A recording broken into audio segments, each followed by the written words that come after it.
ja tervetuloa. Hello and welcome to another episode of Finnish Tales of Integration Season 2, a podcast by International Student Ambassadors. I'm Shavi, a master's student in software engineering and an international student ambassador, and I'll be your host for today's episode. In this series, we guide you through the next steps after you've settled in Finland, helping you thrive as an international student. If you are planning your move to Finland or Turku, check out Season 1, which serves as a beginner's guide to integration. In today's episode, we'll explore the career services at the University of Turku and how they help students prepare for the job market through CV clinics, workshops, and personalized career guidance. Our special guest for today is Lotta Metsärinne, who is a project planning officer and is responsible for student support services at the University of Turku. So without further delay, let's get started.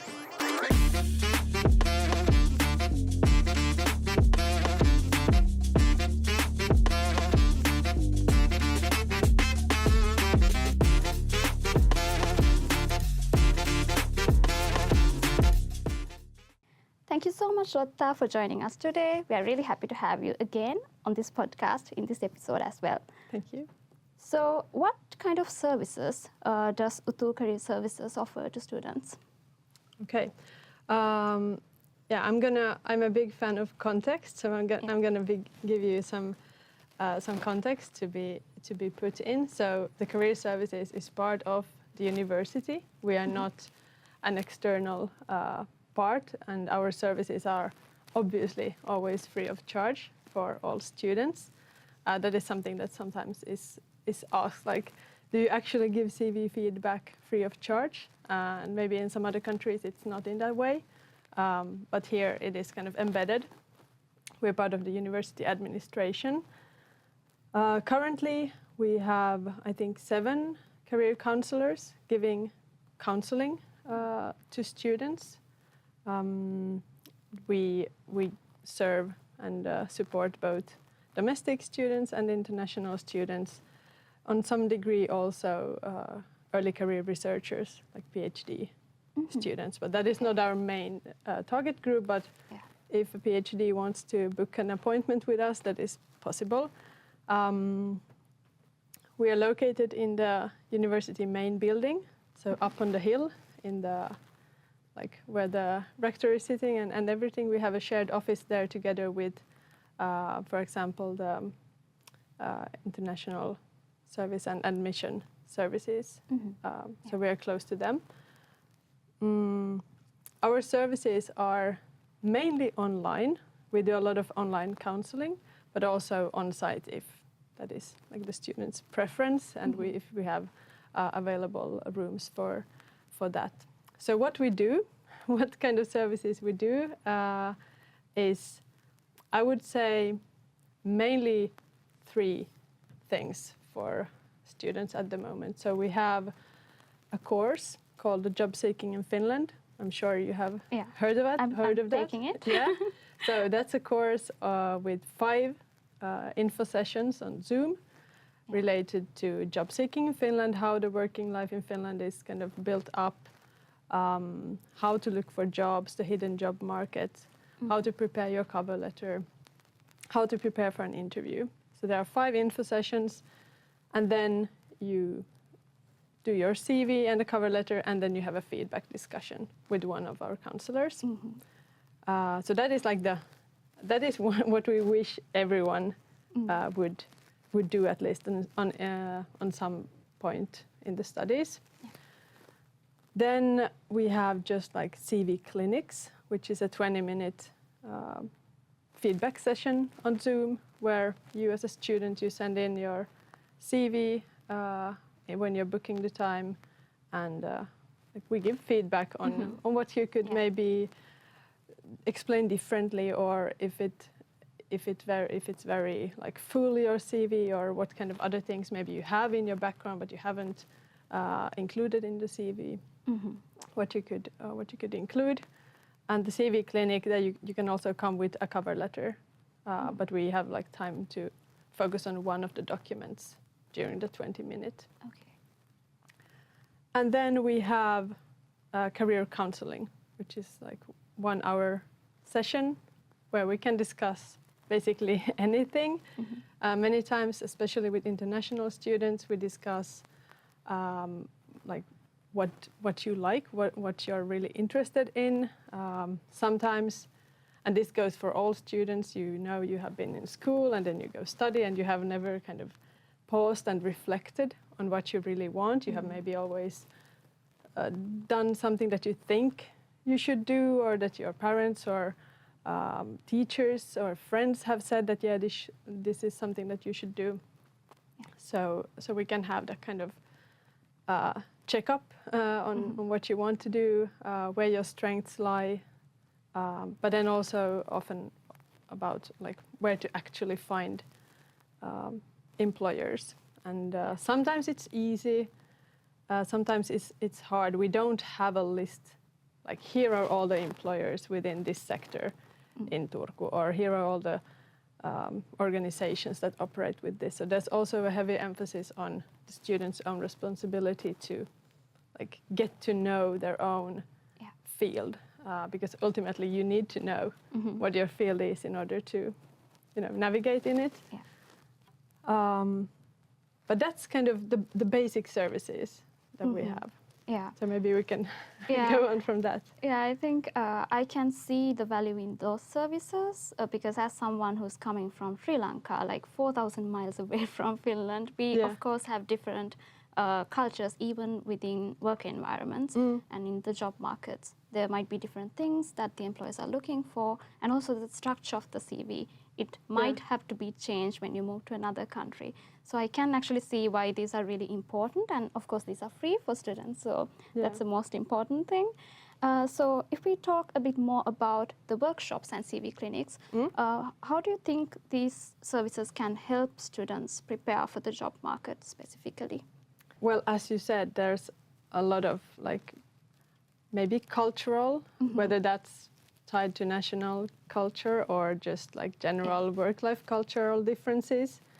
That is one thing. At the moment, at least all of our counselors have like a Finnish background, even though some of us have maybe lived abroad for a period of time, but like we know how the Finnish work life works.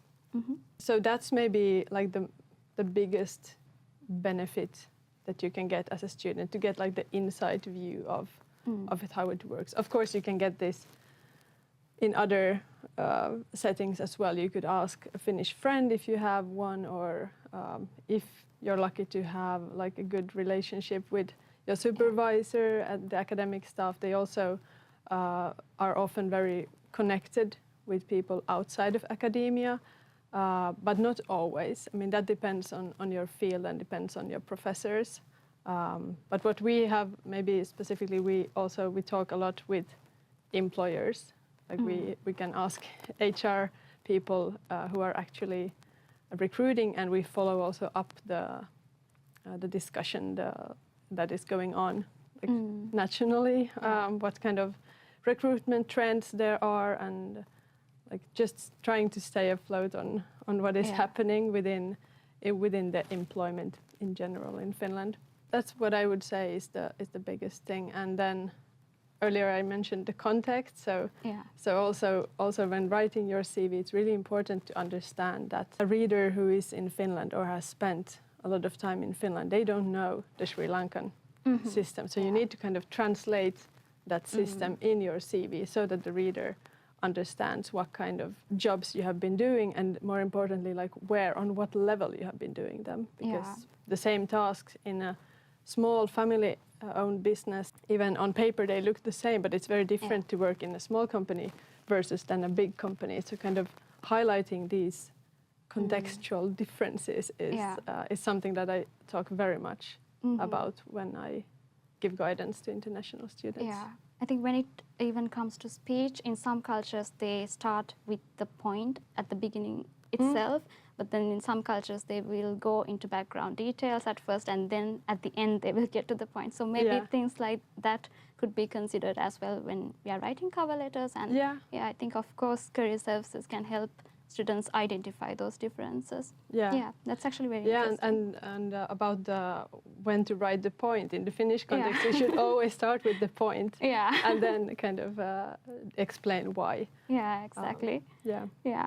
So from your perspective, in the past, how have students benefited from these services? Well, just to go like really far, the career services in Finland, like all universities in Finland have similar career services, and they were established in 1994 around, when there was a big depression in Finland. So at that time, universities were strictly governmental, so the government saw that, okay, we need to put in some effort for the students in order to get them the guidance that is needed in order to enter the labor market. Because before that, having a university degree by itself was kind of a guarantee, you will get a job.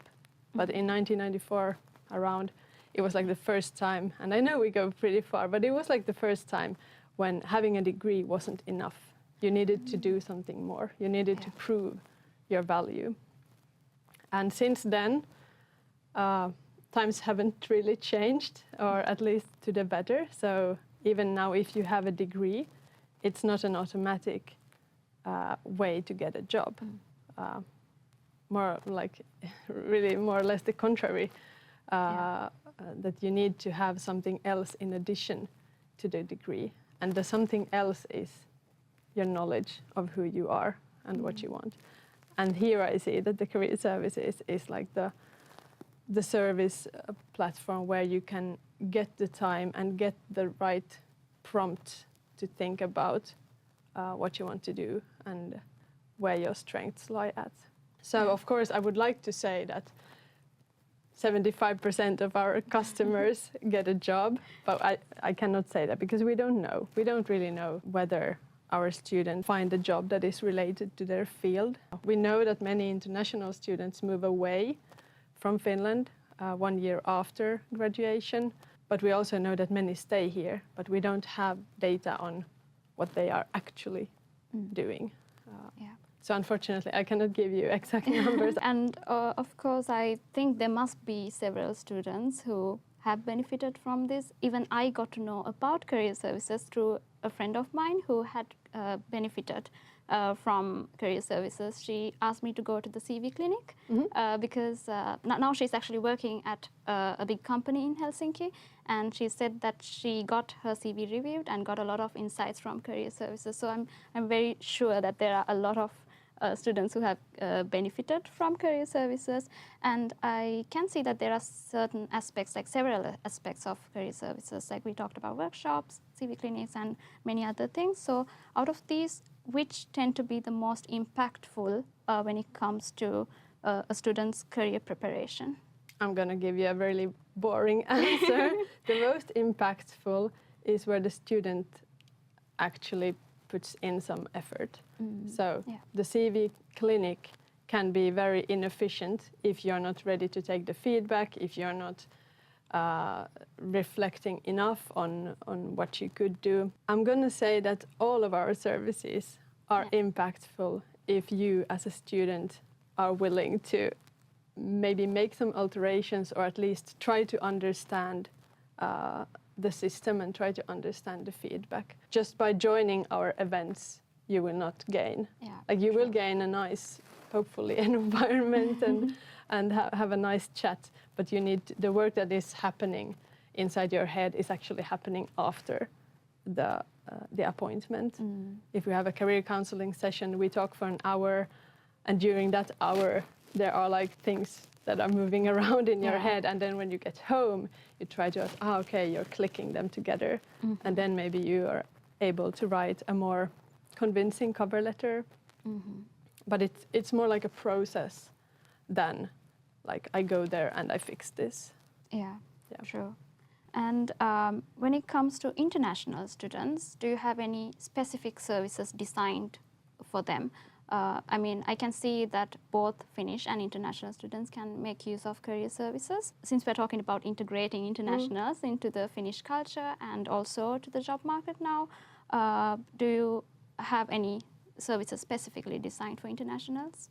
Well, within the career services, the job seeking in Finland course that I was talking about, the one on Zoom, those Zoom info sessions are kind of prepared with the international student in mind. So we don't go over the same content when it comes to labor unions and taxation when we have them for the Finnish-speaking students, for the domestic students. So that's at least one thing. And then in another episode, I've been talking about Unicom Plus. So within Unicom Plus, there are a few services that at least for a few years forward will be available. So the multicultural work-life coaching tailored to both domestic and international, but it has a heavy like international drive in it. And then also the company visits are something that are in English, and even if domestic students can attend, they are in English for all students at the university.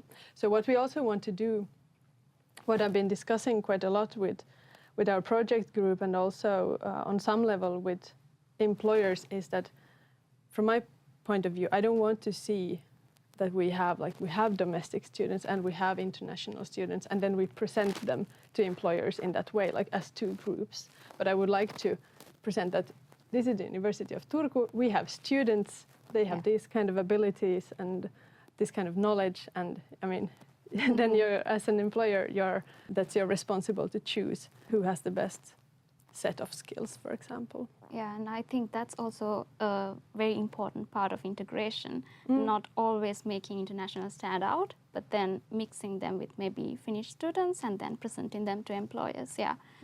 And what about some challenges maybe that international students might be facing when they are getting prepared for this job market or when they're finding jobs? I would say that the main challenges, they lie many times in how you present who you are. Not in the like what language are you speaking, but more like how are you speaking the language you're speaking. So for example, maybe you write in a very passive form, or where you don't use I have done, but you say it was done instead. And maybe also in failing to understand how to connect with employers, because we talk a lot about how to approach employers, and this is not something that you necessarily can teach. You just need to try and maybe fail a few times, and then you get it right. But of course we want to give guidance on, for example, if you have sent an employer, a CEO in a company, you have sent them an email saying like, hey, do you have an internship position? These are the things that I'm interested in and I have these skills. Then we might get a question like, how soon should I wait for, like how soon can I expect a reply? Should I remind them that I have sent them an email, or what are the next steps? So in those kind of things, I think the career services can also support, and we try to include these things also in, for example, the info sessions that we have. And then another thing maybe is to wake up too late, like not start immediately, to try to understand not just how the university works, but also how the society works. So here, I'm a big believer of general knowledge about the place where you live. So I think I've many times also suggested to students, like read about Finland on Wikipedia, like do that, do the basic research, know where this country comes from and where this country has kind of had its hurdles, what kind of things have been going badly here, what kind of things are like thriving in Finland, to get an idea of maybe what kind of small talk you could have with a company, or more just trying to understand the mindset of how this country or this region of the world is working. So doing a lot of background research, and as soon as possible, even before you come to Finland, I think you should be interested in what kind of place are you going to live in. And then I think this is something that we actually discussed a few days ago with a couple of students, that many international, especially students, they don't necessarily know at the beginning of the studies that you don't have to get the grade 5, the highest grade. And you don't have to pass the exam at the first attempt. You can have a re-exam. And this is where I feel that many international students during the first autumn, they heavily focus, I mean, of course, they heavily focus on the studies, on getting everything right in the studies, but then maybe they miss out on a CV clinic that is offered in November, and they don't maybe know, I think because no one has told them, that many available summer jobs, for example, they are available already in December or January. So then when you start to look for a summer job in April, it's too late. So you need to kind of be one step ahead all the time. And I know that's a lot to ask. And we're thinking actually at the moment, like, what can we do to make this transition easier for international students? And we are already attending, for example, webinars for those who are applying. So already in the spring before being accepted, you can know something about working part-time or getting an internship, what it takes. So really trying to get to know as much as possible. Yeah, the study culture actually can be quite different here. Like you said, the exam system, we can take the exam 3 times, and recently I got to know that we can do retakes until 3 years. So you can go and try to get so higher marks. I didn't know that, and I was kind of relieved to know that because I wanted to take my Finnish 2 exam again. So little things like that, and it's really great that we're having these webinars now for the applicants. So yes, and do you have any success stories of students maybe who have used these services and who have benefited from career services? Yeah, I'm not going to name any names because I haven't asked them beforehand. But of course, and I would like to have even more success stories. So if you have found a job, please let us know, because it's also encouraging. Because obviously we work with a lot of students who are coping with very much stress, and it's kind of burdensome. So it would be nice to hear like if it ended well. But there are. Most of the success stories are connected to, hey, I just contacted this person and we had a chat and I got a job. So that is very often the case. Then there have also been cases where we have, like, for a few times checked the cover letter and maybe done some mock interviews, which is also one of our services. Like, if you get an interview call, you can have a mock interview. So we have had this mock interview, and then finally, after some months, they have managed to find a job. But unfortunately, not like I would like to know more about the success stories. So, so maybe that would be something to think about. But yeah, there are good stories, but they all include real motivation of getting somewhere. Of course, it's a new place, and they must get adjusted to a new system. So. Yeah, it must be challenging. And also going back to challenges, I wanted to ask you, everyone has this question, do you need to know Finnish to get into the Finnish job market? So what do you think about that? What is my take on it? I would like to say no, but I think I have to say yes, at least on some level, and at least in fields where English is not the main language. For example, in tech, you could get a software developer job in English, also in Turku, if the company already has international workforce. And that goes for engineers, I think, as well. Who is lagging behind are like really the public institutions. I think on some level also the universities. Like, we could be better in offering, for example, internship positions in English. Then on another note, I don't think you need to have perfect Finnish. Maybe here again, it's like you need to show an interest in trying to cope in a different language. But I think there is also quite a lot of, I don't like the word tolerance, but I'm going to use it. There's quite a lot of tolerance towards like broken English, as long as you are clear in what you want to say, and also in broken Finnish. So here again, I think it's a a two-way. Like companies need to be more flexible in not demanding täydellinen or sujuva suomi, like perfect Finnish. And then students, I think, should have more courage also to ask companies like, hey, you have said in the ad that the Finnish is required, but could you motivate that? And maybe like not pushing too hard, but it's always a good idea to ask about the prerequisites, because they are not written in stone. Maybe the company has just like never thought of maybe this could be done also with a lower level of Finnish, or maybe it could be done in English. Yeah. But definitely, if you want to maximize your opportunities of getting a job in Finland, it's a good idea to study Finnish. I think it's always a two-way thing. So you shouldn't always expect the employer to be like okay with you not speaking Finnish, but you should also try and learn Finnish in the process.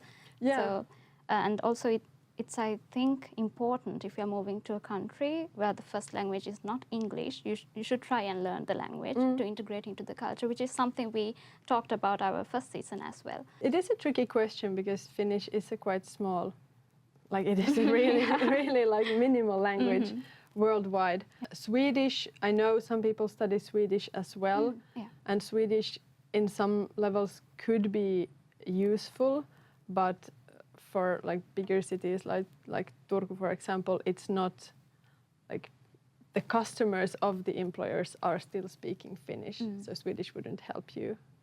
Other than in the UKI test, I know someone taking Swedish because it's easier if you know English. True. Yeah. So if you can give some advices or tips for students to prepare better for the Finnish job market, can you name a few tips or advices maybe?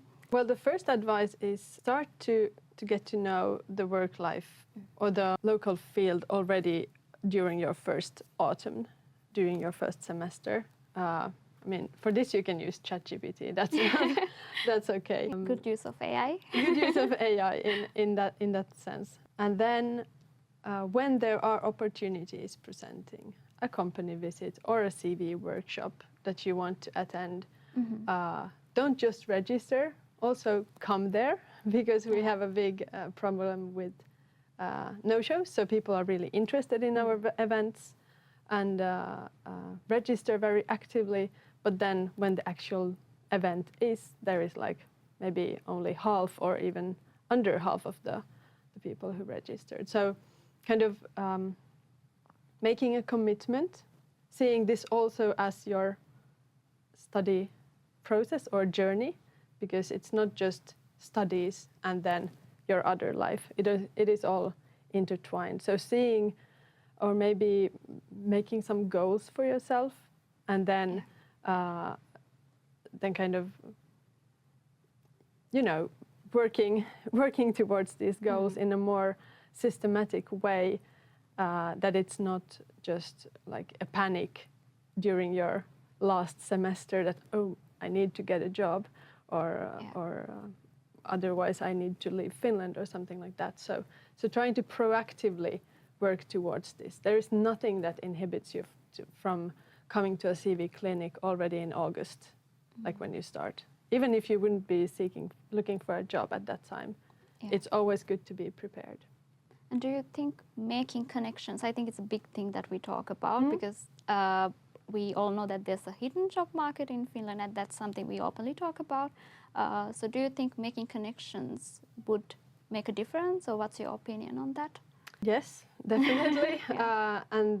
And the way you can do these connections is it's not rocket science. It's also about you discussing with me and we having this podcast. So this is also us connecting with each other. Yeah. And everything that you do, talk with your professors, or if you have a guest lecturer, maybe you have a question for them at the end, or anything that could bring you closer to others. Here I believe very strongly in like physical presence. Yeah. So for example, I know very many students want to connect with me on LinkedIn, but I kind of have that policy that I'm not going to accept you as one of my connections if I have never even seen you or if I don't know anything about you. So I want to be able to, trust that the people who I have in LinkedIn are people who I actually can say something about, at least on some level. Yeah. So that's also maybe something to think about, the aspect of trust and how trust is built. And I believe trust is built basically in conversations about everyday life and just like being. I wouldn't say you need to be friends with your connections or with your entire network, but it would be nice if you could kind of also establish some other connection and not just like I need a job from you. That is not like the right mindset to network, I think. Yeah, true. And also, I think a lot of internationals, when they come here, like we talked discussed before, they focus on their grades, getting a 5 grade, but then also doing extracurricular activities and getting to know people through extracurriculars is very important in my opinion, because I can see a difference, like when I joined the ambassadors program, that actually opened up a lot of opportunities for me. For example, the marketing internship that I did at Admission Services last year, it was an opportunity I got through the ambassadors program. So I think it's something that new students, when they come to Finland or when they join a university, I think that's something that they should think about as well. Doing extracurriculars can take you a long way. Yeah, that's a good point. Yeah. And I'm sure, you're familiar with how the Finnish-speaking students, how they organize themselves in kind of different associations based on what they study. And I know there are also some in English-speaking associations, and ESN is probably also active. And that is, of course, one way to get involved with the university community, but then also maybe with the local community as a whole. So even if some say like Finland is a good place for introverts, even if I don't necessarily like go behind the introvert-extrovert separation, but even if many Finns might seem a bit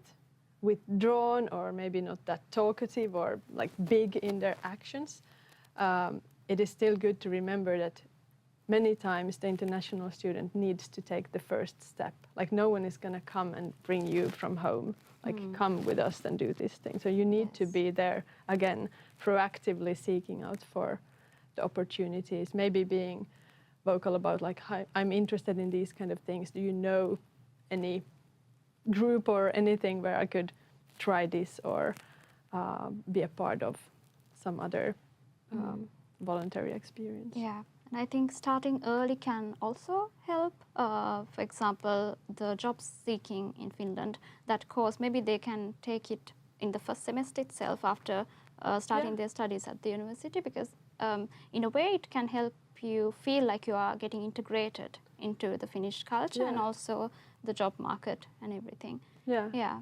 Definitely. And I would say it's not a very heavy course. Like it's quite easy, to be honest. So, but it's always a starting point. Maybe they can start from that and then look into other services as well. Yeah. And that will also make them aware of all the other services that they can access. So, yes. Yes, we use the Moodle channel for all other marketing. Yeah. This has been really insightful. I learned a lot from you, and I'm sure our viewers have also learned a lot in this episode. Thank you so much, Lotta, again for joining us. In today's episode, we explored UTU's Career Services, the wide range of support they offer, from CV clinics to skill building workshops and personalized guidance, and heard how these services help students prepare for the job market. We also share practical tips on making the most of these opportunities. And remember, these services are here to support your career journey, so don't hesitate to make use of them. Thank you for tuning in to Finnish Tales of Integration Season 2. We hope this episode brought you clarity, comfort, and a reminder that you're never navigating this journey alone. Before we wrap up, a quick announcement. Our next Meet and Integrate event will take place on the 13th February at Mercatori. It's a great opportunity to connect, make new friends, and feel even more at home here. Take care, stay connected, and we'll see you in the next episode.